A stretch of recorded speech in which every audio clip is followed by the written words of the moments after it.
estate business, whether you're a realtor or a real estate investor, getting more referrals from attorneys or referrals from other professionals. That's what we're going to talk about today. How to get more business from people that you want to work with and get business coming to you from people who want to work with you. I'm Bill Gross. I am the LAProbateExpert.com, and this is Probate Weekly. We host it every Thursday, 4 p.m. Pacific, 7 p.m. Eastern. We also live stream it on a YouTube, Facebook, on the podcast formats. It's amazing how many people watch, or I should say listen to this on Apple Podcasts. Love to get reviews and let me know if you're there. Put a comment in. We do this every week, and the idea is I'm a practitioner. I'm not selling any data.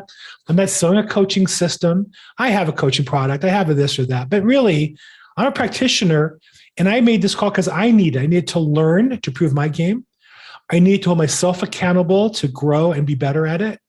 I need to build up my network, build up my team, build up referrals, but most importantly, to participate every week.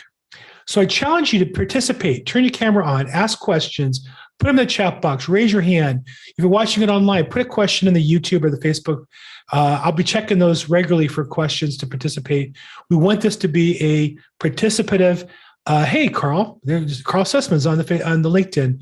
Says hi. So it's meant to be participant. That's the goal of this thing. And I would just say, if you have any questions, challenges, or problems today, we'll get to them. But today, I want to share really what is the most common question I get asked, whether you're launching a business in real estate or pivoting to real estate sales from being a mortgage lender like I did years ago to real estate, or you're a real estate agent who's been doing some business, it's gotten a little tougher, you know you need to do more, looking to add probate to your business. How do you get more business specifically from getting referrals from attorneys? So let me just ask real quick, show of hands or put in the chat box, who would like to be more effective at getting more referrals from specifically attorneys? Put your hand up or put in the chat box, me. Great. I think it's a very common topic I get asked a lot about. And my business, when I think that there's several probate companies that their business model is they sell data and they tell you, well, use our data by doing this, and that way you'll buy our data. And so the most common one is calling petitioners, right? So they sell the data and they'll say to you, you need to call for 3 hours a day and talk to a certain number of people. Or they'll say, well, add that by mailing to people. And the challenges I found were with that a couplefold. Now, I was a cold caller. I was an expired listing, Mike Ferry trained, go for the throat prospector when I moved into probate business.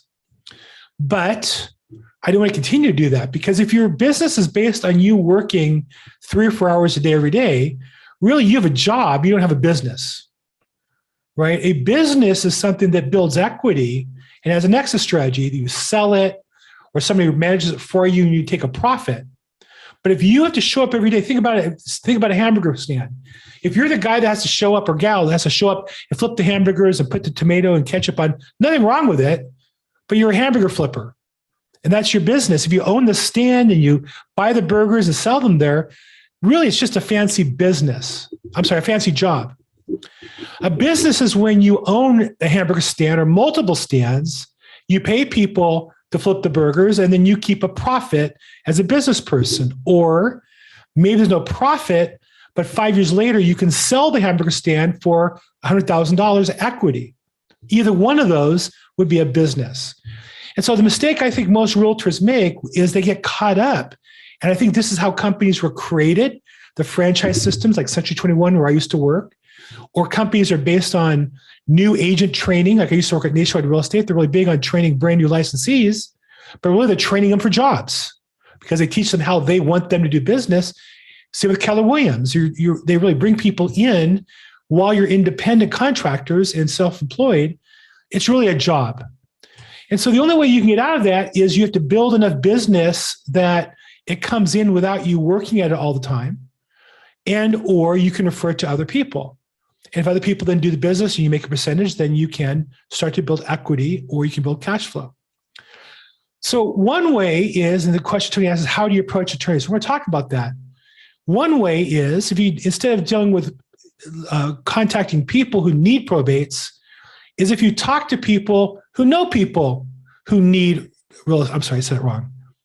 Instead of talking to people who need to sell a house, if you talk to people who know people who need to sell multiple homes over the course of a year, that's referral source, right? When I was a mortgage lender, I could have gone directly to consumers and sold them one loan at a time, or go to real estate agents who sold 10 houses a year and hopefully get 10 loans at a time by building a relationship. And so you have to look at an attorney. It's not just an attorney, because some attorneys do one probate a year. That's no different than going to a petitioner. You're really looking for those that can do multiple pieces of business, or to find a way that you can get multiple deals from one activity. So you have to take it from being, one over and over and over again, one-on-one, to one to multiple marketing. That's the goal.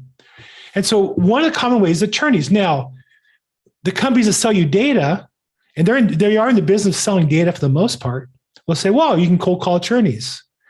I know one guy who cold calls attorneys and made a living at it. Of all the people I know, he was a Mike Ferry agent as well. He used to prospect expireds and FSBOs 3 hours a day, and he still does some of that because there's not enough probate attorneys to cold call 3 or 4 hours a day. So unless you want to work at that level, and most people aren't, they look for probate for an easier way than that. I don't know that I would say there's an easier way. What I would say is there's a more holistic way. There's a more natural way to get business, which is to find the attorneys that are predisposed to working with you. So that's what we're going to talk about. How do you get business people who can send you multiple pieces of business and do it in a way that isn't cold calling 3 or 4 hours a day? Because you could cold call strangers, you can cold call expireds, you can cold call a lot of things. That kind of defeats the purpose of what we're going to talk about. When people say they want attorneys, they want referrals. So let's talk about that. I identified 8 steps in the process. And this is what I did. When I started in probate, it was 4 years ago, in November, so 4 years and a month ago. And I'd been in business for 30 years, mistakenly getting into management and coaching and consulting, thinking that in a company, being in management was a promotion, not because I come from that generation. I realized, no, I'm making less money than the agents, and I can do more than they're doing. So I relaunched 4 years ago at 60 years old in probate real estate. And I looked at the industry, and I spent really a week kind of deciding what to do, and then the rest of the month writing the plan and finding a fit where there were 3 things that had to be true. It had to be something that I was good at, something that I liked doing, and third was something that the market needed. And so I made a list of all things I was good at, all things the market needed, all the things that I enjoyed doing in real estate. And for me, I enjoyed going to court and playing attorney. Most people don't. I live near a court, half hour away. For me, it was kind of fun to go every day and buy a cup of coffee and play that role. I'm good at it. I'm older. I look more mature. I talk the way attorneys talk. And there's a market for that. There's a market for realtors who can talk to attorneys effectively. So all that lined up for me. Now, that may not line up for you. That doesn't mean you can't work with attorneys. It means you need to find the way of approaching them that works for you. You need to do your own self-assessment. The reason what I did work for me was I designed a program that works for me. I'm not selling it to you. I'm not selling you, take this program and pay me $1,000. It will work for you. I'm trying to sell you for free on the idea that if you think about things and create a plan and work it reasonably every day, you can achieve fantastic results too. That I'm going to sell you on for free. So let's start with number 1 is start with the goal in mind. Start with the end in mind. What do you want your business to look like? So when I started, I imagined that I was like an attorney to my consumer customers and to the attorneys. They would treat me as a respected colleague, not as a deadbeat realtor like most realtors in their minds. And so what that meant was when I went back, now this is pre-COVID, I went to court every day. I dressed like an attorney. I wore Brooks Brothers suits, white shirt, silk tie. I carried a briefcase on a roller like many of the attorneys do. It's in the other room. I brought with me the probate code. If you look over my shoulder on this side, that blue book right there is the State of California Probate Code book. So when I was in court and had a question, I would open the book like an attorney would to talk to the judge, right? So I knew I wanted to be like an attorney. Now, I know I was an attorney and didn't want to fool anybody, But that's what I wanted to do. That was fun for me. It's also something I was good at. I looked the part. If we're casting people to be an attorney on this call, I'm more likely than some of you because I'm older, because I have gray hair. That works for me instead of in other environments against me. Do you follow me on that? So you're going to play to your advantages. There's more, the more women are men. There's more women in real estate. There's more men attorneys at court. More the judges were men. That might not be fair. It might not be right. I'm not arguing what's right or fair. I'm just trying to get my business out of it. So I started with a goal in mind. I played to my advantages, what I enjoyed to do, what I was good at, what I thought the market needed. So that was number one. Number two is you have to find a process that you're going to participate in. Anything in business, if it's about your personality, that can come and go. If it's about some technology, that can come and go or be competitive or not be competitive.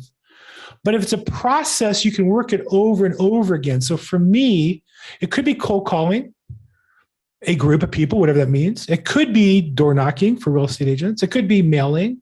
It could be going to court, which is what I did. It could be going to networking events, which might be, for one of you, a better alternative.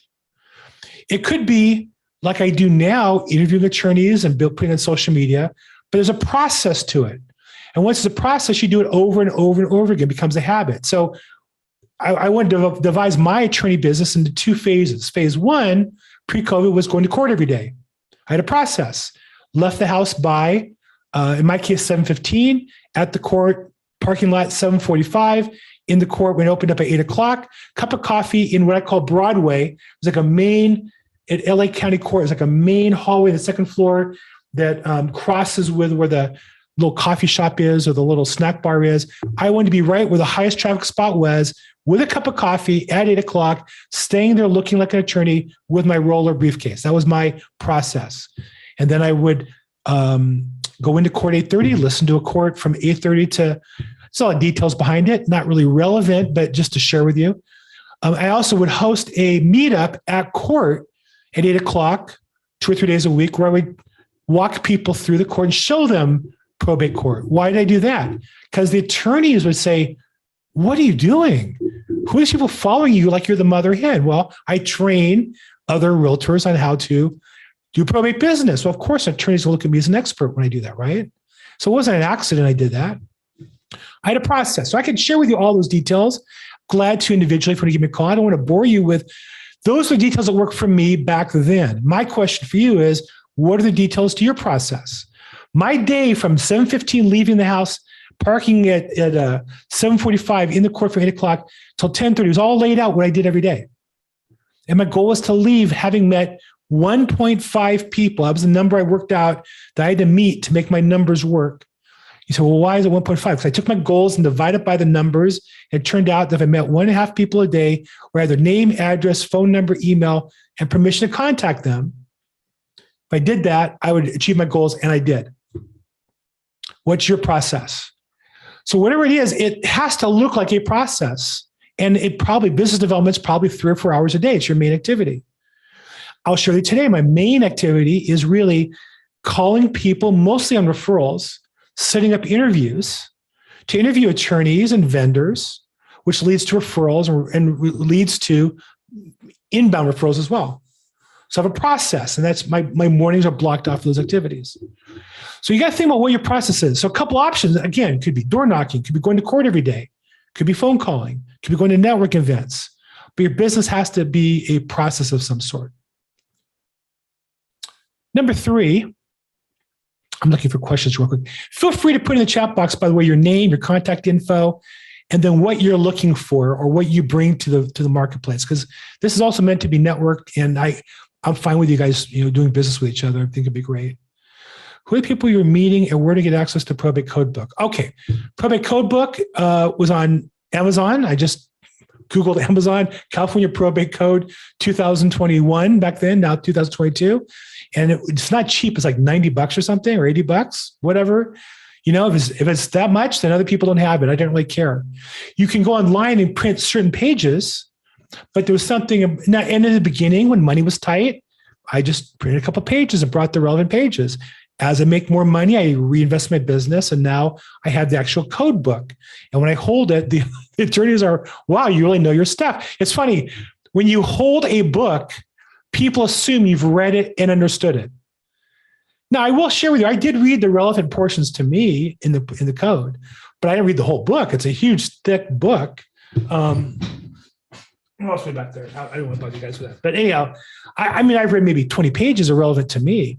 But when you hold, I have to it's almost like a prop. It's not, I'm being disrespectful. I read the parts that are relevant. Also, he asked, who are the people you're meeting? So for me, judges saw me. So when I went to court and had a matter, there are judges who recognize me. After you go to court every day for a year, one of the things I've learned is when you go to something regularly, you go to a meeting 3 times, people assume you've been there 10 times. You go there 10 times, they assume you've been there for a year. You go for a year, they assume you've been there forever. There's something psychological about the power of consistency.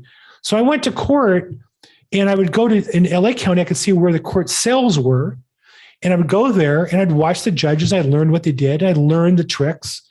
And so when I did speak up in court a few times, I did it in a proper way, the way an attorney would. Judges recognize that.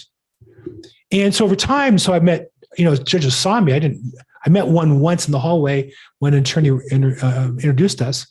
I met attorneys and I met petitioners and investors. Really, it doesn't matter who they are. I'm looking for people who have to sell real estate. But if they're in the probate court, they're likely to sell property through probate court. Issue probate leads, relationships.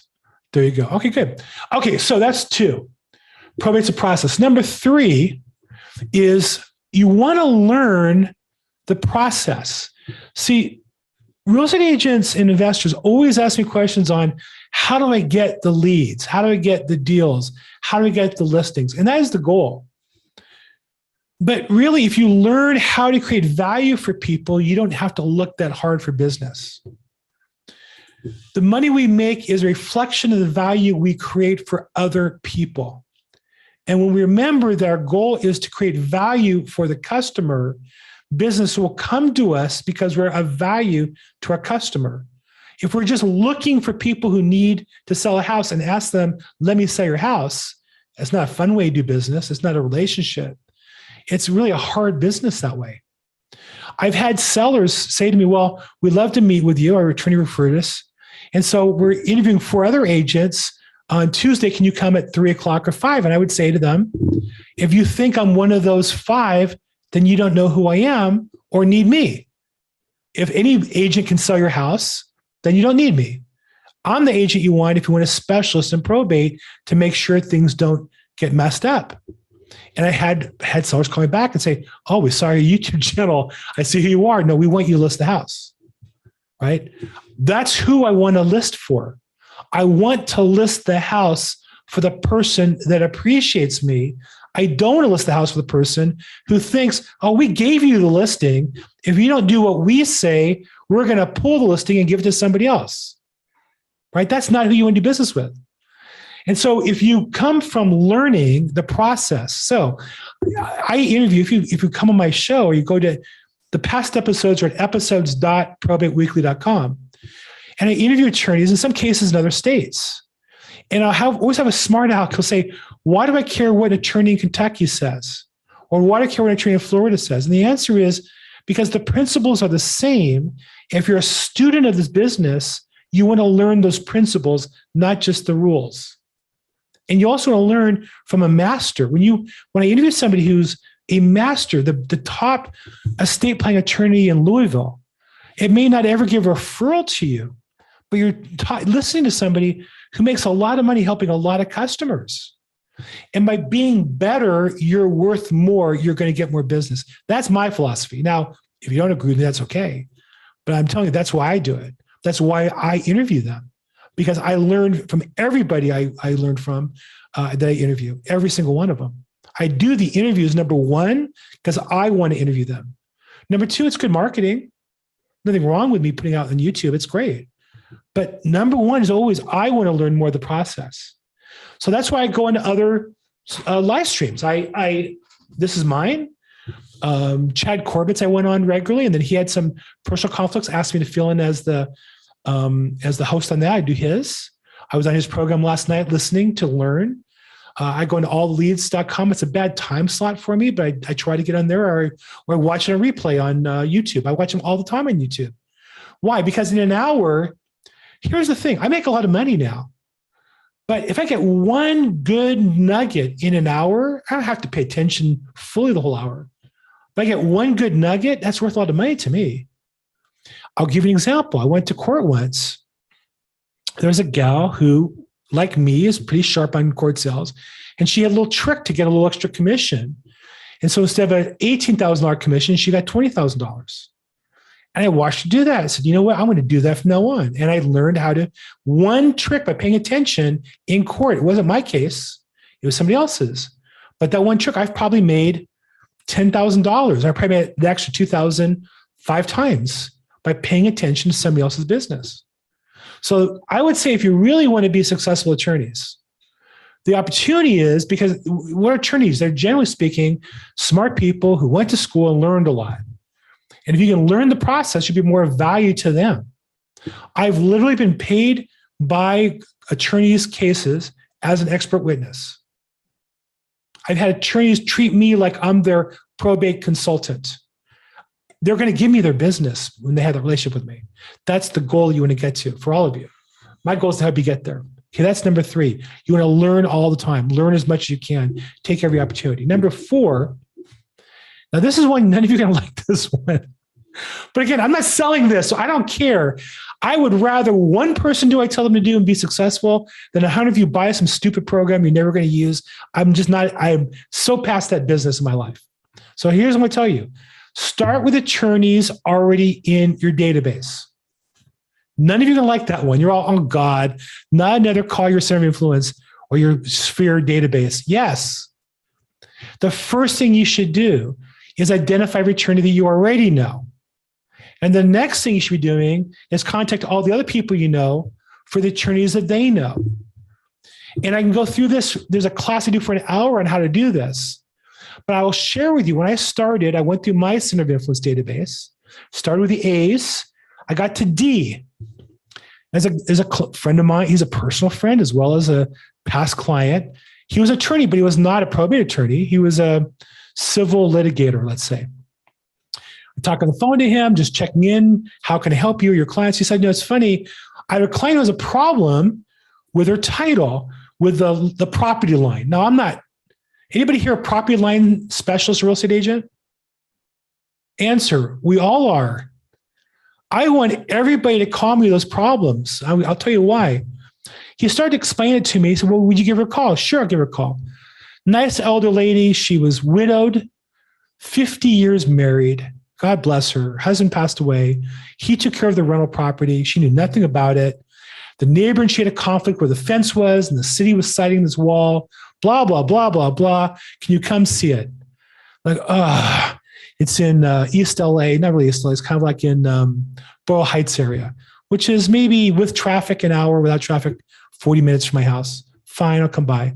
I was trained not to go unless it was a pre-qualified listing appointment. But I drove there and met her. Very sweet lady.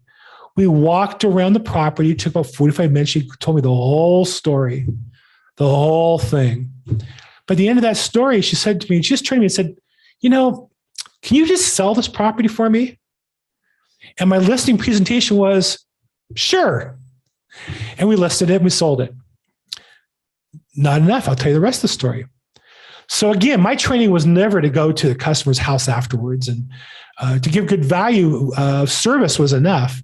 But in building relationships, I know that delivering the proceeds check is a great emotional opportunity. So she had a proceeds check of over $500,000. I picked that from escrow, drove all about your property in Boyle Heights again, handed to her, she started crying.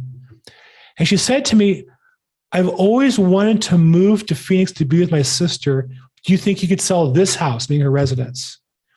And again, I pulled out that listing presentation and I said, sure. So I sold 2 houses. I think it was like, this goes back about 3 years, 4 years maybe, $1.2 million total. There was no presentation. There was no discussion. There was no argument. Nice old lady, Sweet lady, sold the houses. The attorney couldn't be happier. Now, were they probate cases? Technically, not really. Do I care? Anybody here care? When I went to Wells Fargo with a check, do you think they asked me before we deposited, is this a probate check or not? They didn't care. They put it in my account, right? So start with the attorneys you have already. That's the easiest business you're ever going to have, is the attorneys you have already. Anybody's an attorney of any type. And then go to your clients who aren't attorneys and ask them questions like, I notice you have property in your name, not in the name of a trust. Are you familiar with the advantages of a family trust or of estate planning? They might say, yes, we just did it. They might say no. Either way, if they have attorneys, if they've done estate planning, they have an attorney, ask them if they like them, get her introduction. Again, this is an hour-long class I do. But the idea is you already have your database. If you've been in business already as an agent, you're making a living, you've been in business 3 or 5 years, you've got 200 or 300 people there.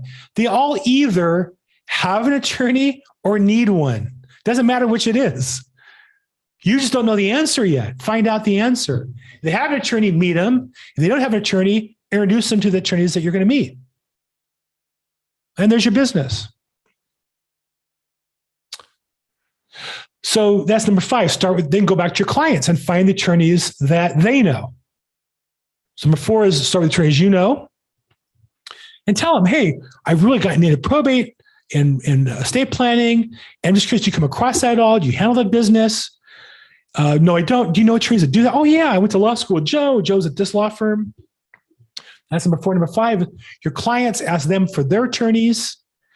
No, we use Joe. He handled our divorce case. He handled our whatever adoption case.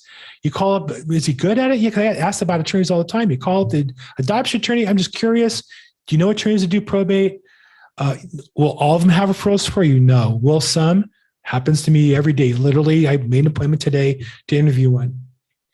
That's number 5. Number 6, learn estate planning. Now, for sure, if you're in California, well, hold on one second. Let me just check for questions. I see some good contacts. Angie says, how do we create value for others? Angie, we create value for others by knowing our business so well they can't do business with anybody else. I am so good on probate, particularly court confirmations in LA County, that if you don't use me, you're really stupid.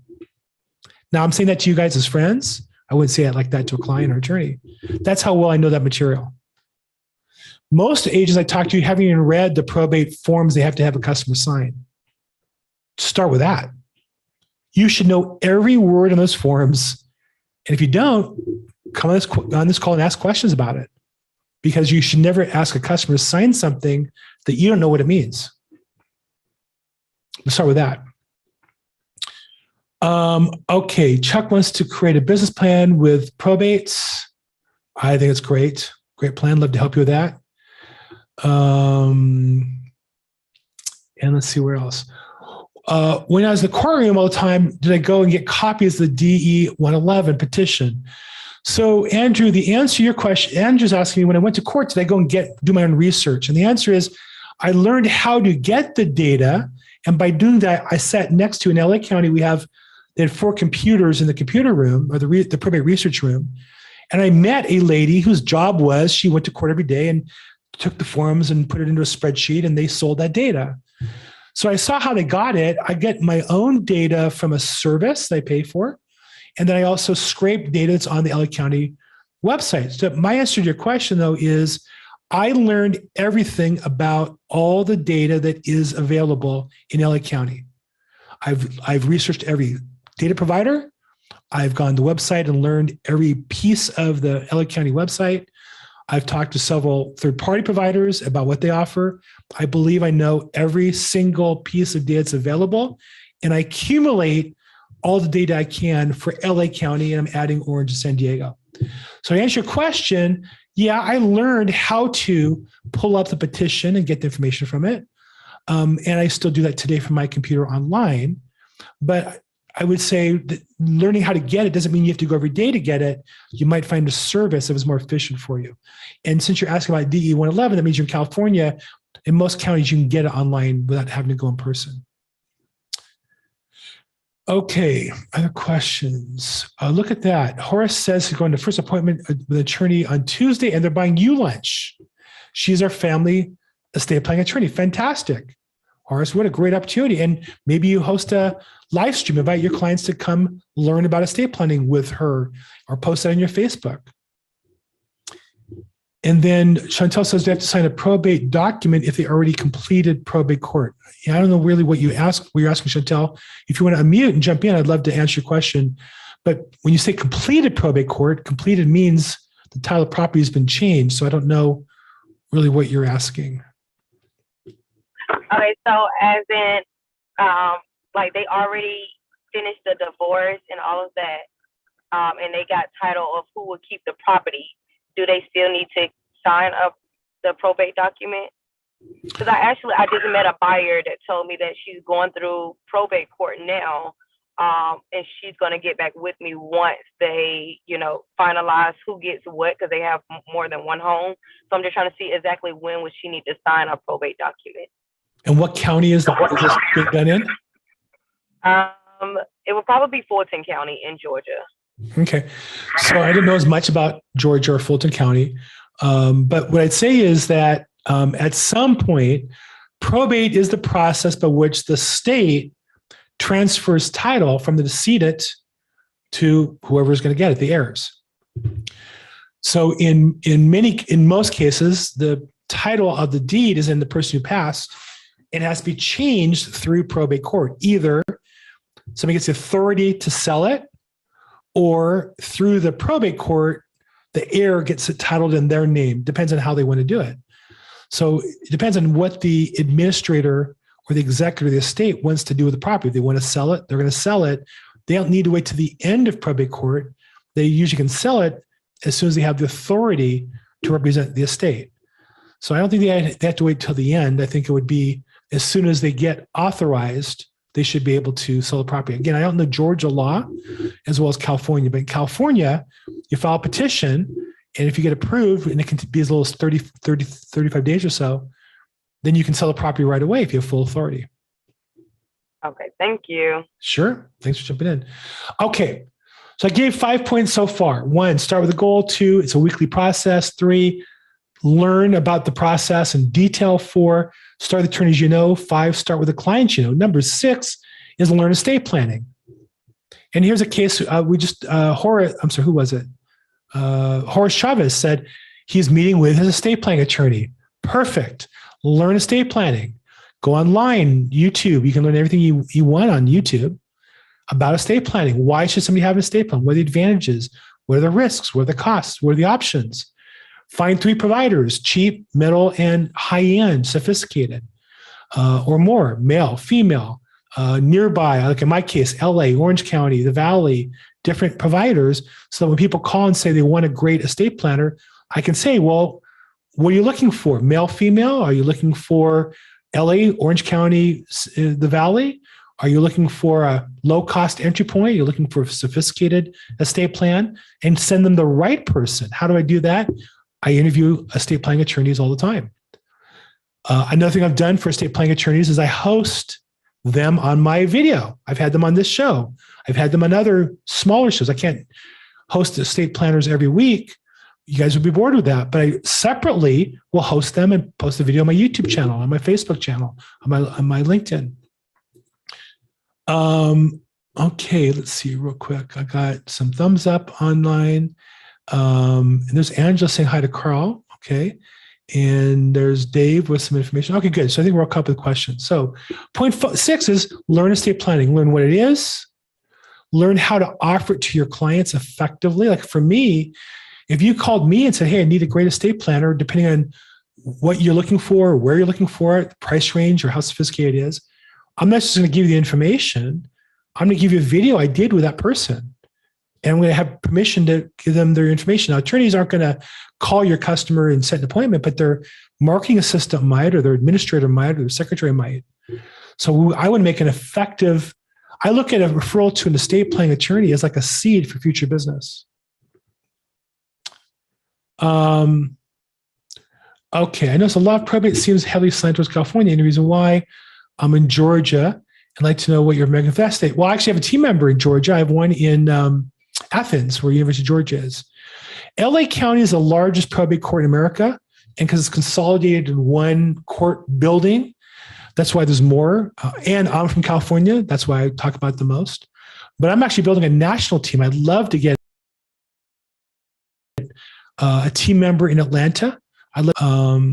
So what would I recommend for that state? I've interviewed a couple attorneys there. I would say if you're, what would I recommend? Find estate planning attorneys in your county, Fulton County or wherever in Georgia. I would talk to probate attorneys. I would talk to probate litigation attorneys.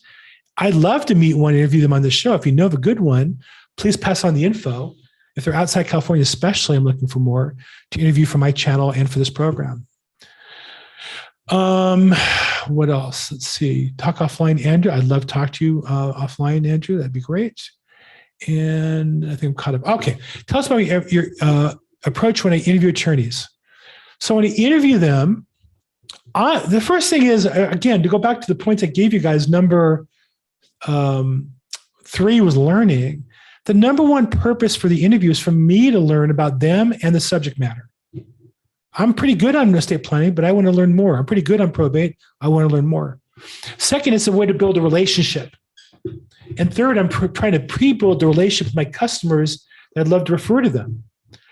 And so the questions are really just about them, how I really want to understand how they do business and what value they can create for my customer or my prospect. So that's my approach. But Stephen, if you want to see, I have a bunch of interviews on my channel, episodes. If you go to Probate Weekly, episodes.probateweekly.com, we'll have all the episodes of this program. Come my YouTube channel at Bill Gross EXP. I have a whole channel and interviews with attorneys, and you can just see what I do, and you can write down the questions if you want to copy them. I'm fine with that. And Angie's in Orlando. I love Orlando. I was in Orlando last year. I'm going to Orlando again next year. Angie, we should connect and do some business together. Okay, point 6 was learning estate planning. Be a master of estate planning. Learn how to refer, get a Rolodex of good people. Number 7, leverage your time with social media. So look, I mean, I'm not embarrassed about myself, but I'm not a movie star kind of guy. I don't have any special, good look, charisma, face for YouTube. You know what's amazing is 7 days a week on YouTube, there's 35 hours of my video being watched on average.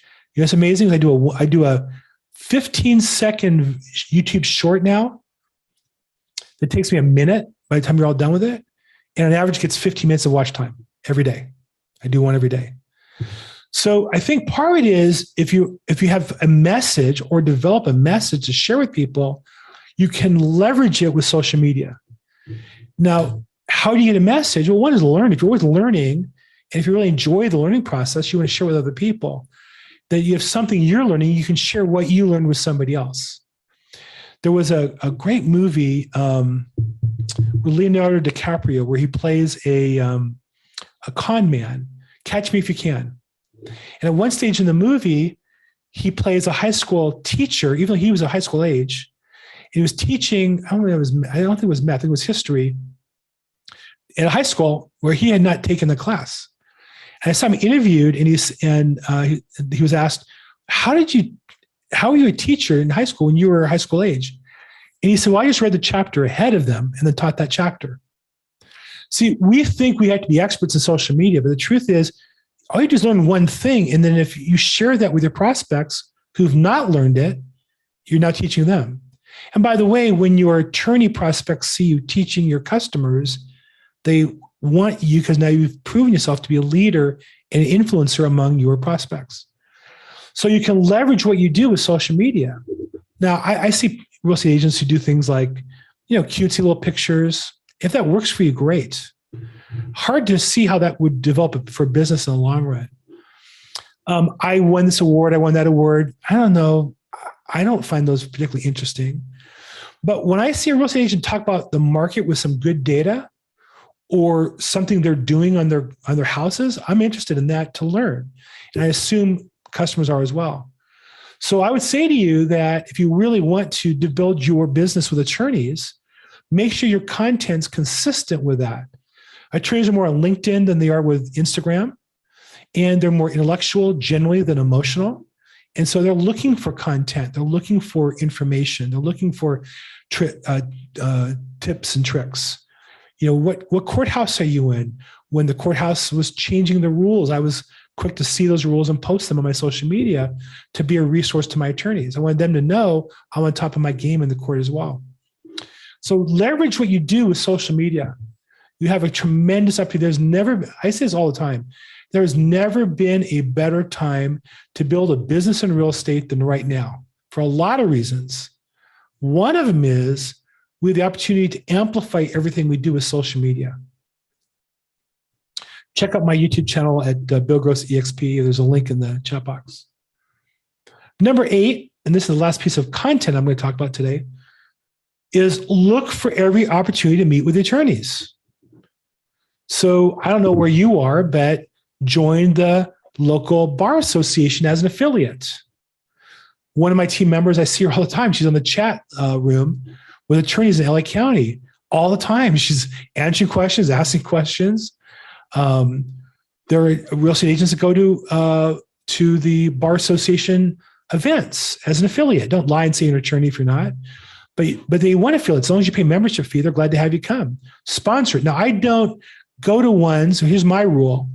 I don't do marketing where I'm not going to dominate the event. So if there's already a sponsor to, I'm not going to go. I don't want to be one of 20 realtors. I don't want to be one of 4 realtors. I'm going to be one of 1. I think that's an important distinction in your marketing. Now, I'm in LA, but I could join the Santa Monica Bar as affiliate. I'd probably be one of only 1 or 2. Or the Century City Bar, some of the smaller groups. If you're in an outlying county, go to a bar association, see if there's any realtors there. Typically not. I've had people on this topic come back to me and say, the bar association doesn't even have an affiliate membership. And I would say, are you kidding me? I'd be glad to pay. Let's create one. And I'll ask some friends to join as affiliates. Why not? Donate the money to they all have a charity they support of some sort, usually free legal services to different groups. Well, why not? So I would say look for those opportunities. Look for provisors. I've looked at provisors. The groups I want to be in are filled, and the ones that they want me to come in don't have good attorneys in them for me. So you have to be opportunistic. I'm not saying go everywhere. I am saying look for those opportunities. If your business is going to be based on getting referrals from from attorneys, you need to find where real estate attorneys or probate attorneys or estate attorneys are. Okay, David asked a great question on LinkedIn. If you want to apply your framework for property managers or private landlords, how would I suggest implement? The exact same thing, David. What I would say is start with your goal, how you want your business to be. Realize the process, whatever that is. Property managers go to real estate investment clubs, typically, at least in my experience. Interview them. I would just call every property manager I could find in the area and just say, hey, I'd like to interview you and put you on my YouTube channel and try to do some business development for you and learn from them. I would look at my database for any property managers they came across. I would ask my clients for any property managers they work with. I would learn the ins and outs of property management. I would leverage all that on social media, and I would join the events where they hang out at. It's the exact same process. Hope that helps a little bit.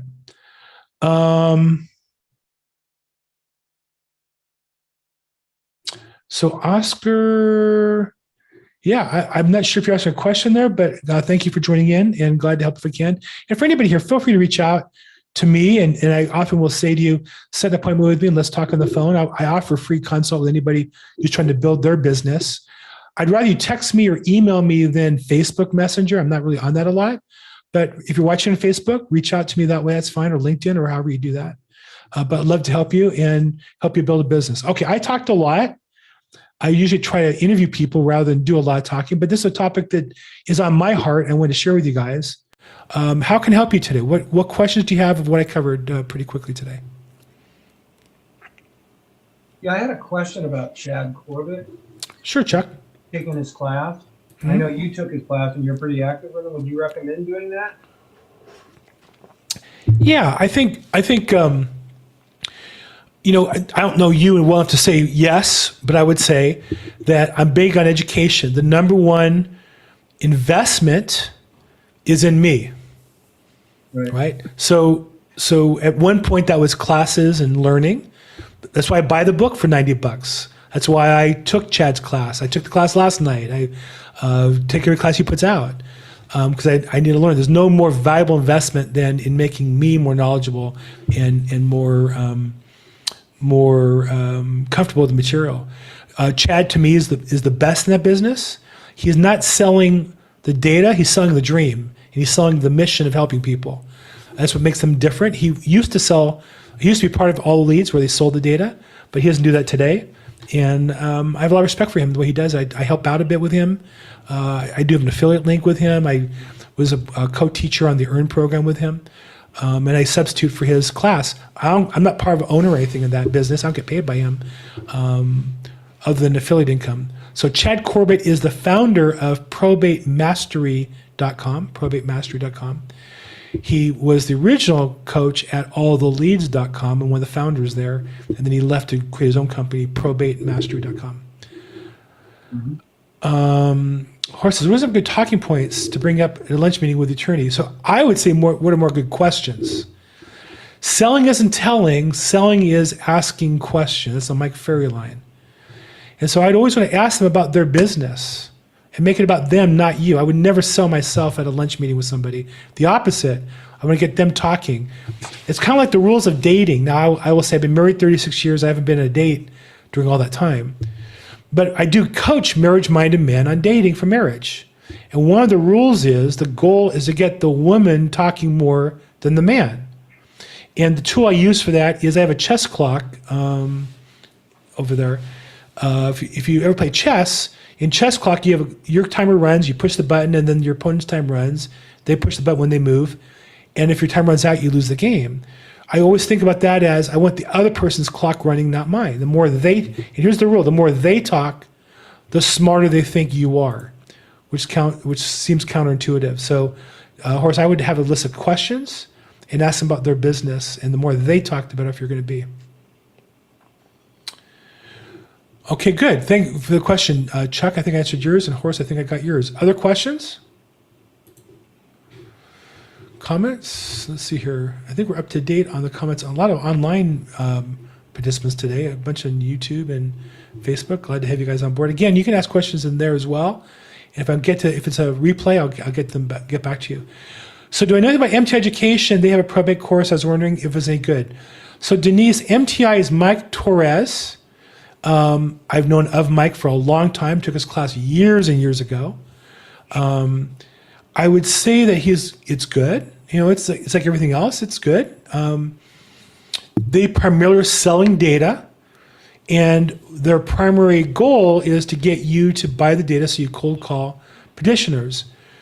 I'd say that in my experience, 95% of the people buy the data, never do any of it, and it's a fail.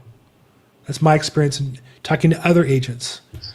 If you're going to use the data, buy it. Their coaching is primarily about how to get business, which is going to be about, to them, you cold calling the petitioners because that's what they sell.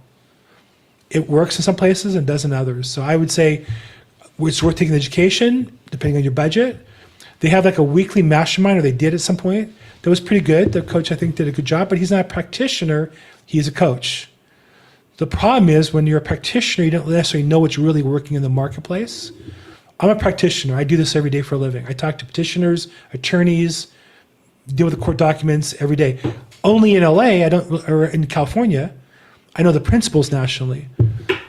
So I would say MTI is good. It's not expensive, and their data is modestly priced as well. Do you have any experience providing lending to estates that need funds to get through the probate process? Yes, Lisa. There's two types. Lisa asked, do I have any advice or experience with providing lending to estates that need funds to get through their probate process? So yes, there's two types. One is lending to an estate or an estate loan. So that is a specialized product, and typically is where there's two heirs.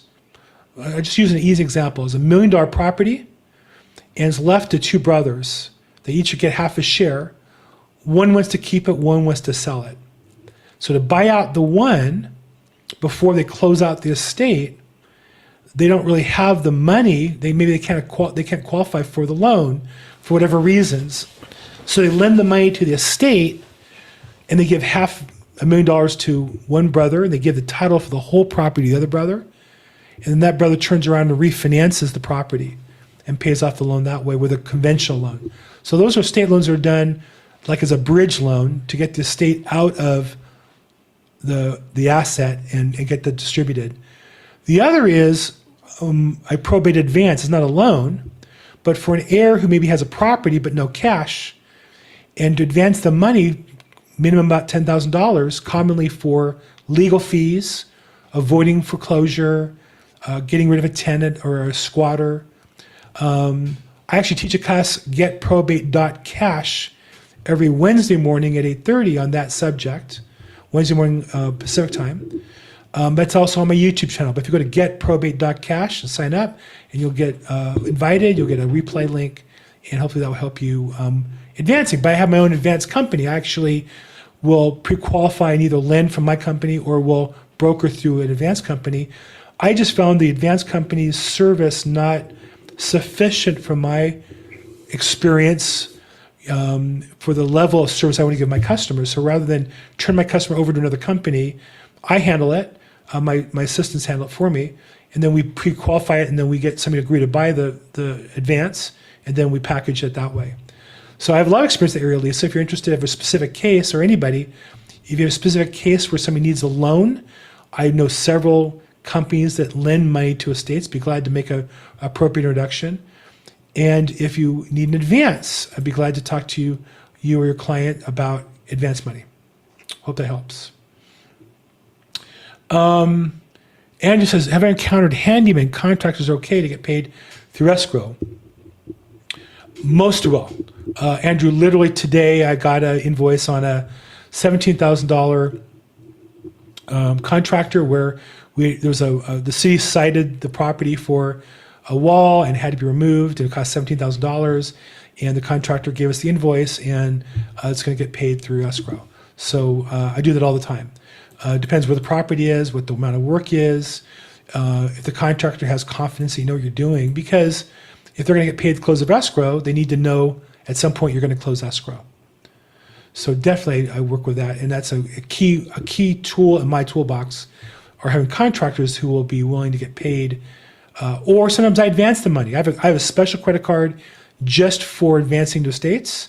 I have a separate PayPal account to invoice the attorney or the client as well, and I track all that.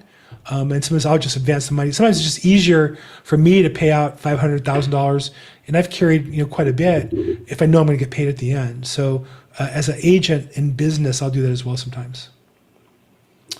To advance the interest? No, actually, Andrew, if it's a listing, I'll advance the money for free, with no interest charges at all as a service. On probate advances, there's no interest, there's no payments, but generally if you advance somebody $10,000, they pay back maybe $15,000 or $20,000 when they get their inheritance at the end. That's a different business on a probate advance. But when I lend money, when I'm advancing expenses as a listing agent, I don't charge interest. You could, there's different ways to run your business. I don't. It's just not worth the time and effort and tracking it and all that for me, but you can do it any way you want to. Okay, good. Some good practical questions. I think that hopefully that helps. Last call for questions. Let's see. Here in Washington State, attorneys who do probate also do divorces. Well, look, same in California. There's some that do both. But to be honest with you, great family law attorneys wouldn't touch a probate case. They would refer it out. And great probate attorneys, the best, wouldn't touch a family law case. In California, there's separate departments, separate judges, separate procedures, and the best don't do both. There are plenty of average attorneys that try to do both and struggle with it. So for sure, not true in California. And Steve, I'm going to bet if you survey attorneys in Washington State, there are plenty who will say I would do probate and never touch divorce. And there's plenty who will say I'll do divorce and never touch probate. I'll bet there are plenty that don't cross over at all. And Oscar Giscard asks, any books I'd recommend? Wow, a lot of books. I'm a reader. Kevin, on Amazon, Kevin Sales has a great book on Probate 101. I interviewed on this channel Paul Wiggins. He also has a book on probate that was very good. The probate code is very good in your state. What about other sources of info for a realtor who wants to make probate their niche? So I'd recommend my YouTube channel, Bill Gross EXP. I'd recommend Probate Mastery. I'd recommend alltheleads.com would be the 3 websites I would say those are the best sources. And I would say, I think mine, that's why I do it. I think it's the best. My website is the LAProbateExpert.com. And on the far right, there's probate resources. You might check that out as well. And I have different coaches. And I try to have a list of all the coaches, all the data sources, all the resources. And when I get reviews from people, I try to attach those notes in as well. Steve says he's done business with both. Okay, I'm not saying some don't do both. I would just say that if I was an attorney, the best attorneys I talk to specialize in one or the other. And Giscard says he just finished Kevin Sales' book. Giscard, how was Kevin Sales' book? Was it any good? Yeah, as a matter of fact, of the books that I've read so far, I read about 3 of them. It was the most informative. I mean, obviously, a lot of it, because he's based in California as well, I had to kind of take that and cross-check that with what applies in Georgia. But as far as the way he described it, as far as there are different scenarios, as far as giving an overview of it and going into detail as far as different ways of approaching probate in different scenarios, I thought it was very informative. Good. Of what I know about Georgia probate, Georgia is very similar to California, of what I know. I see. And on one last question for you regarding the book that you mentioned, that the probate code book, California probate code. So my guess is there's a Georgia probate code also. You might want to search that. Okay, cool. Right? If you're a probate attorney, what do you use to know the law? And there's a book probably put out by the state legislature of the probate code in Georgia, I would imagine. In fact, check it out. And if you find it, come back and put the link in here and share it with everybody. But this is meant to be participative and we all work together. So if you find something, please come back and share it. Okay? Will do. Fantastic. Okay, so I think that's our time is up. It's on the hour here, so I'm going to wrap things up. But again, go to my YouTube channel for more resources at Bill Gross EXP. This is Probate Weekly. We do it every week, Thursdays, 4 p.m. Pacific, 7 p.m. Eastern. If you want to see the old episodes, go to episodes.probateweekly.com, and you can see it there, or go to whatever podcast channel if you're a listener, and you'll see all the old episodes there as well. But on my YouTube channel, I have interviews with attorneys and other resource providers, and hope that is helpful with you. What else? I'll put in the chat box some other resource links. Oh yeah, and getprobate.cash is another class you might want to find out a little bit more if you're looking for how to advance money to your customers. I put the links in the chat box for all that. On a Zoom link, you should be able to download the chat and save the information if you need to. And if you didn't get the information, text me, email me. I'd be more glad to share it with you. So that's it. Until next week, have a great week, guys, and we'll see you next week, Thursday at 4 o'clock. Thank you for your help, everybody. Bye-bye.